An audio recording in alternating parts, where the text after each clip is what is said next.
Në moton luftojmë për shtëpinë tonë, Gjene Kretshov u mbajt një tribunë qytetare organizuar nga Lidhja Social-Demokrate e Maqedonisë. Gjatë kësaj tribune, kryetari i LSDM-s Venko Filipçe nuk bëri thirrje për mbështetje për asnjë kandidat për kryetar komune, por u fokusua tërësisht në prezantimin e listës së këshilltarëve të LSDM-s në Kretshov dhe programit të partisë për zhvillimin e komunës. Filipçe theksoi se lista e këshilltarëve udhëhiqet nga Stevo Stefanovski, duke shprehur krenarinë e tij për ekipin që përfaqëson vlerat të ndershme dhe të afërta me qytetarët.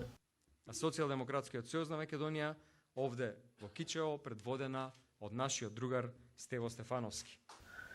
Lista e këshilltarëve të LSDM-s në Kretshov udhëhiqet nga shoku ynë Stevo Stefanovski. Prandaj jam krenar këtu përpara jush kur kërkojmë mbështetje për këtë listë. Ky është ekipi që tregon se politika mund të jetë punë ndershme dhe pranë qytetarëve. Me këtë mbështetje tregojmë se luftojmë për politikë e cila punon e jo që aktron e bojkoton. Prandaj është e rëndësishme që të luftojmë sa më shumë për këshilltarët në Këshillin e Komunës së Kretshovës, sepse kemi plan dhe program për ta bërë Kretshovën vend më të mirë dhe të barabartë për të gjithë, theksoi kryetari i LSDM-s Venko Filipçe në Kretshov. Në këtë tribunë theksua nevoja për një politikë aktive, punë konkrete dhe angazhimin qytetar në vendimarrje.